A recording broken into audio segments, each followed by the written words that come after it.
je laisse la parole à présent à Madame Amélia Lacrafi. Merci, Monsieur le Président, mes chers collègues. Avec mon co-rapporteur, nous partageons l'essentiel. Pas tout, mais l'essentiel. Les pistes d'avenir et la vision d'une francophonie ambitieuse. Mais je veux souligner un point.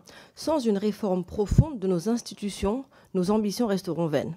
Réformer l'OIF est un chantier délicat à mener sans brutalité, car ses équilibres sont fragiles. Le rapport le montre, l'OIF est le fruit d'une longue construction.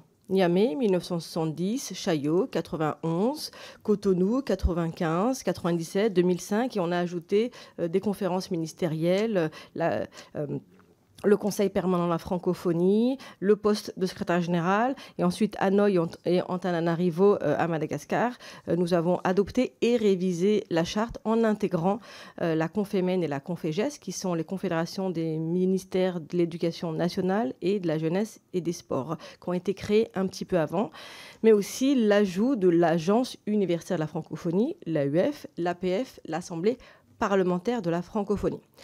Depuis Djerba, en Tunisie, en 2022, un cadre stratégique 2023-2030 doit guider tous les acteurs. Pourtant, des chevauchements nuisent à l'efficacité. Exemple, l'IFADEM, qui est l'initiative francophone pour la formation à distance des maîtres, gérée par l'OIF. Elle est très efficace, mais gagnerait à être portée par l'AUF et son réseau de plus de 1000 universités, bien au-delà de la seule francophonie institutionnelle, parce que je rappelle qu'à l'AUF, il y a des universités américaines, chinoises ou algériennes. Certains programmes sont utiles avec un impact terrain très important, comme la francophonie avec elle, pour l'autonomisation des femmes, mais avec moins d'1 million d'euros par an, le programme reste limité. Au total, l'OIF consacre 25 millions d'euros par an à la coopération, mais cela mobilise beaucoup de ressources internes.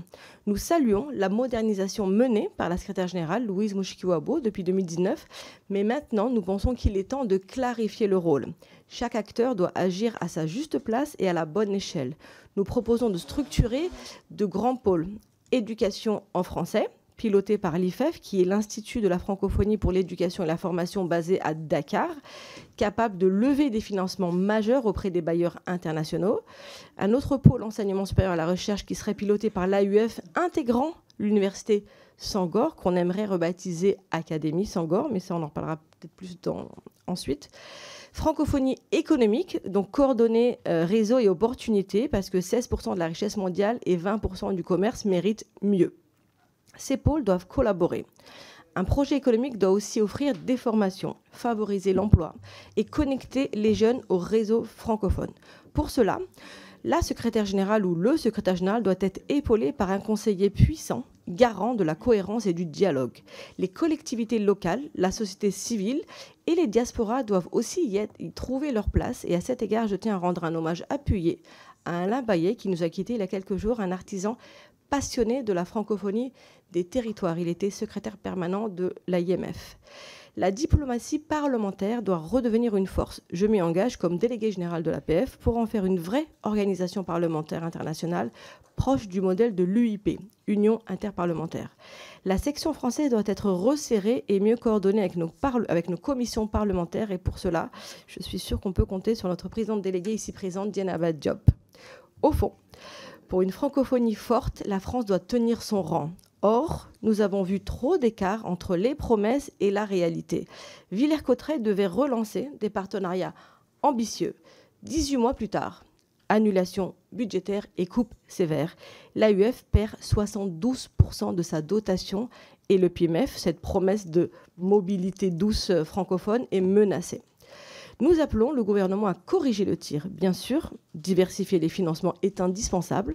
Entreprises, fonds d'action, grand public, mais pas question pour la France de se retirer si brutalement.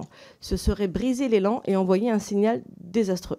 Au contraire, engageons-nous, soyons fiers d'être un pilier de la francophonie et offrons à notre jeunesse toutes les opportunités qu'elle recèle. Renforçons notre représentation, affichons la francophonie au cœur de notre ministère des Affaires étrangères, confions toujours ce portefeuille à un ministre dédié.